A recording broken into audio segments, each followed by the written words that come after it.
Ignition sequence starts. 6, 5, 4, 3, 2, 1, 0. Liftoff. We have a liftoff.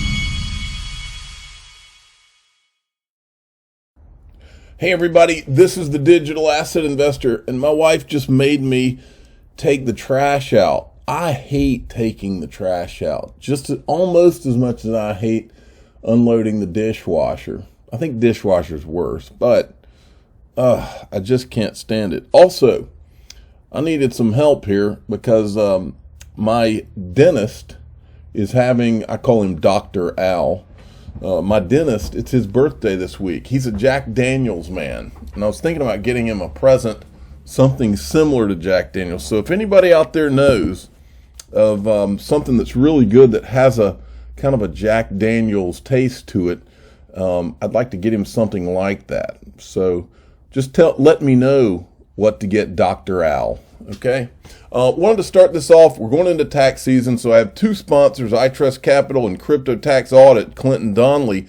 Both of them have to do with this topic. So listen to this real quick. Come on, man. I always have to refresh, and it's like I was like right where I wanted to be. Hey, iTrust community. As we kick off everyone's favorite season, we thought we should offer some quick tips. Now, we aren't talking about spring. We're talking about tax season. iTrustCapital provides an IRA software platform for investing in crypto through your retirement account.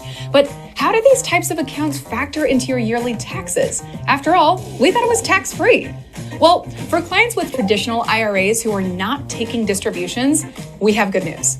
iTrustCapital works with third-party IRA custodians who handle the tax forms required for traditional IRA accounts unless you are taking distributions, which means a traditional IRA is tax-free. You're not required to complete tax forms for your traditional IRA unless you're taking distributions. If you have begun taking distributions, we recommend consulting with a tax professional to make sure you complete all the necessary steps for filing this year. Remember, iTrustCapital does not provide legal. Okay, so anyway, if you go from that, she said consult a tax professional. Well, Clinton Donnelly with it's cryptotaxaudit.com. And by the way, both of these things, iTrustCapital and cryptotaxaudit.com, I'll put them at the top of the description of this video. But Clinton Donnelly over at Crypto Tax Audit, if you need to protect yourself from IRS with a Crypto Tax Audit membership, it says audit defense membership defends your crypto reporting during an IRS audit for no additional charge. Regardless of which years are audited, early warning membership monitors your IRS accounts weekly to see if you've been flagged for an audit, and you can go and get those down there. And again, the link to this will be in the description of at the top of the description of this video. Now, let's get into it. So Jeremy Kauffman, who's the founder of Library and is in a lawsuit with the SEC, he was up there yesterday, and he tweets this out. About to spend 8 compulsory, and I think we showed you this, about to spend 8 compulsory hours with my favorite stalkers, the SEC. The SEC's asked Library SEC asked why Library couldn't just fix the price of LBC to 10 cents. I brought up George Soros, the Bank of England, the vast history of why prices can't be fixed in free market. Maybe he was playing dumb, but claimed he still didn't understand, so I told him he should quit. I've included the phrase due to the challenging and arguably nefarious blockchain regulatory environment in the United States in around a dozen answers, 2.45 hours to go. SEC testimony is over. Today was an absolute win spiritually and factually. Not 100% confirmed. You know what this reminds me of? Because I've dealt with it, when I was a kid, and I've dealt with it with my sons. This reminds me of being on the playground at school, and a bully just keeps messing with you because he smells weakness, and he keeps messing with you until you punch him in the nose. And John Deaton said this early on, and that's the stage where this guy's at. He's tired of being picked on, and he's finally fighting back. And what a sad state of affairs that it is in the United States of America, that our businessmen who are working in good faith, this is what they get from their from this government agency that is supposed to protect investors. Now, if you're the SEC and you say, oh, no, we're just protecting investors, we want to make sure this guy's, well, then why aren't you doing it for Ethereum? That's the tell right there. So this is not about regulation. And this, I think Jeremy Kauffman, it finally dawned on him, enough is enough. And at some point, and this goes for any, it's not just the SEC, this goes for any government or any government agency, and we'll talk about it more in this video. At some point, the people have enough. And that's the danger of what do you want to call it? Tyrannical governments or tyrannical agencies. That's the danger that you run. You've got all this power and you're drenched in power, and you think that you can just spend your life writing tickets and going after people, and all of a sudden when you start doing the wrong things, the people eventually rise up. And that's what's going on right now. Make no mistake, that's what's going on right now. And people are angry. I mean, I don't know if I'm going to show it in this video or not, but there was somebody talking about taking an ad out on television about an ad about the Ethereum free pass. And why not? Because this is decentralized justice. So look at what the last thing this guy says is. He says, prior to the SEC versus library case, I believed that regulators were well-intentioned but frequently mistaken. Now I believe they are evil, morally corrupted people.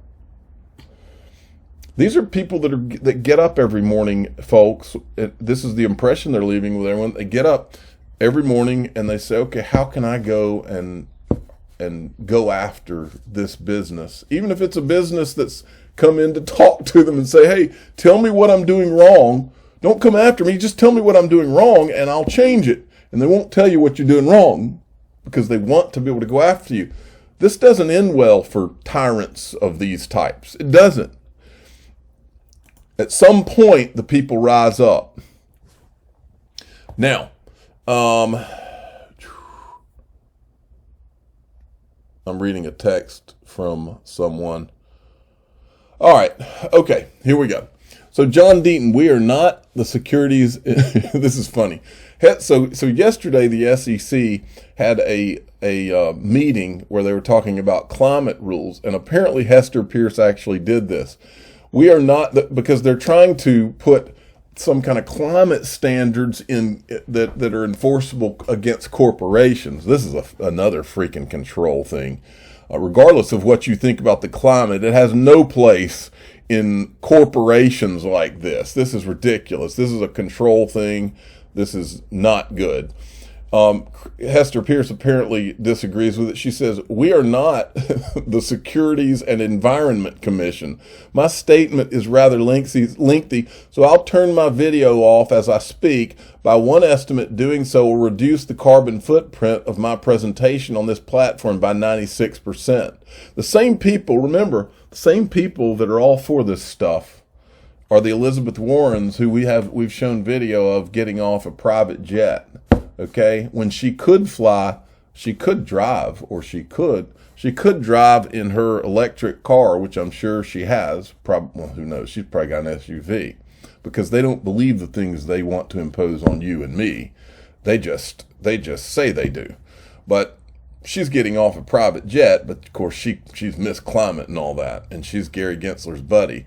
So Hester Pierce once again falls on the right side of history and is against all this mess. Well, yesterday James Phelan started putting out there were some motions and things like that in the SEC versus Ripple case.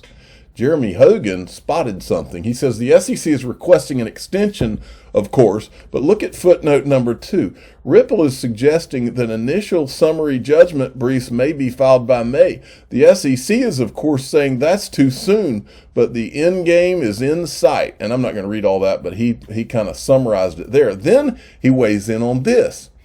I tried to analyze this for you in a true legal sense, but my mind was blown by the part below, and I couldn't think about much else after. Is the SEC potentially hiding a document in which the SEC concluded that XRP was not a security? What does Solomon know? And it's right here. and maybe even XRP. Oh, let's go up to here. The SEC should not be permitted to argue to the fact finder that Brad Garlinghouse and Chris Larson are recklessly not to recognize that XRP purchasers saw XRP as an investment in the common enterprise while concealing potentially that the SEC's own Director Division of Corporate Finance had analyzed a substantially similar digital asset and maybe even XRP itself and concluded it was not. Now look at this. Do you feel now a settlement is coming in the next few weeks? Jeremy Hogan says, John Deaton said it months ago. If those emails are required to be turned over, there will be a settlement shortly after. And John Deaton says, if Judge Netburn orders the emails turned over, as I believe she will, the SEC has 10 days to appeal to Judge Torres. If Judge Torres affirms Judge Netburn, the SEC could try an appeal or writ of mandamus to the Second Circuit to delay a couple of months. But the clock will be ticking for settlement. Now, folks, this is where it gets creepy, so listen up.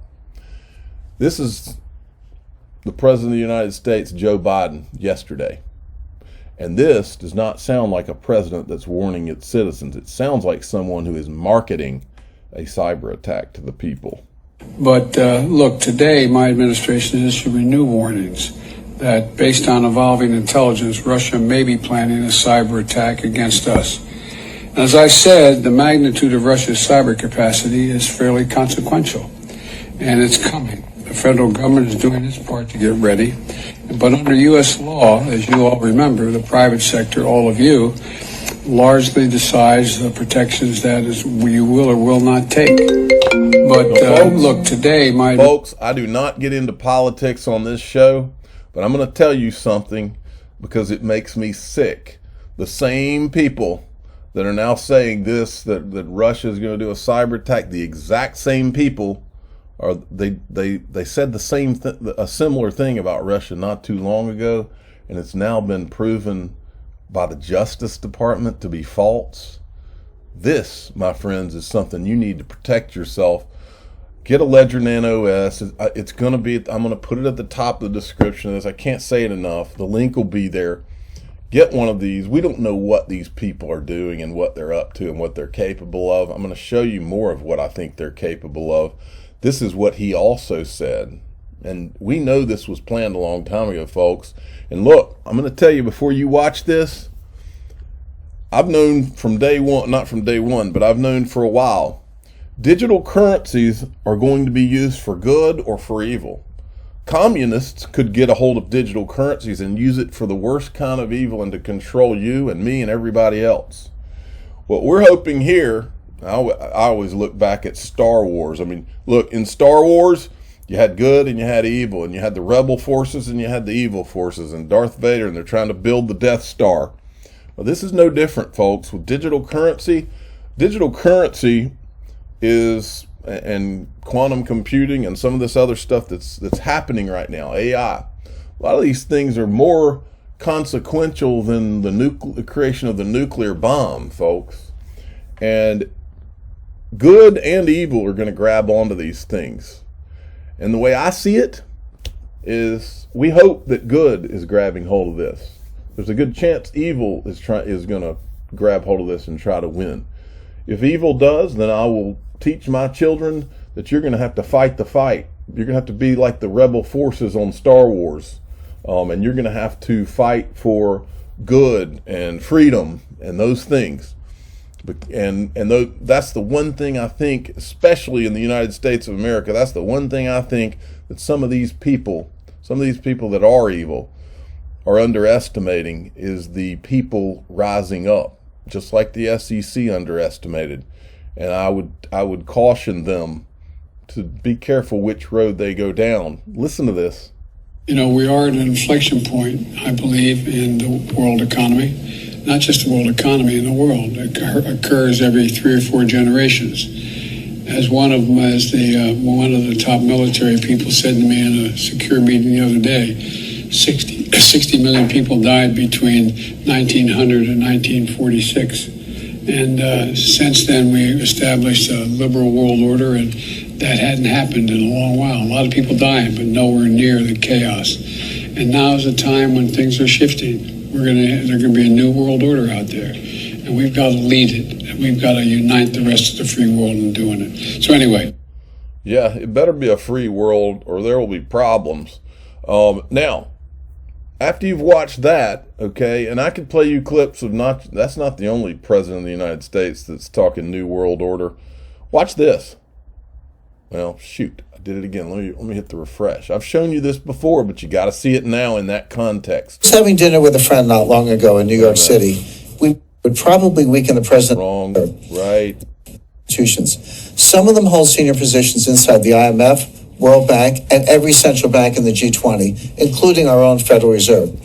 These elites share one vision, and they're about to make it a reality. That vision is one world order, one world taxation, and one world money. They've worked for years behind the scenes preparing to realize that vision. They've literally rigged the laws of international finance. Everything is basically in place right now, and there's essentially no way to stop this from happening. When the crisis hits, they'll flip the switch, freezing the global financial system. That will give them time to reset the world economy according to their vision. As the coming crisis unfolds, President Trump will be powerless. Now, I want to take you, first of all, I want to point out this video I put up maybe 2 or 3 weeks ago. It's got 145,000 views for a reason, and Jim Rickards blocked me for putting this video up. So, but I also want to show you this, because he tells you who the people are that are involved, and I want to show you one of the first one. Short list would include Christine Lagarde, Managing Director of the International Monetary Fund, IMF, Mark Carney, Governor of the Bank of England, Raghuram Rajan, Vice Chairman of the Bank for International Bank of China, Robert E. Rubin, Chairman of the Council on Foreign Relations, the Bank of New York, Augustine National Monetary Fund, IMF, Mark Rajan, Vice Chairman of the Bank for International Settlements, Haruhiko Kuroda, Governor of the Bank of Japan, William C. Dudley, President of the Federal Reserve Bank of New York, Agustin Carstens, Governor of the Bank of Mexico, Janet Yellen, Chairman. Wait, who's that? Isn't that Joe Biden's person? Yeah, it is. So, look, I'll say it again. Maybe these people are working for good, but if they're working for evil, don't underestimate the American people or the people of the world for that matter, because people aren't going to sit down and just take it if people are trying to gain more and more control over them. And it wouldn't be some end game. I can guarantee you that. I'm the digital asset investor. I'm not an investment advisor. This is for entertainment purposes only. Please subscribe, hit the like button, and tell your friends and family that this whole thing could be for good or for evil. And I hope that the people that are trying to make a lot of these things happen have good in mind and freedom for the people, because the world's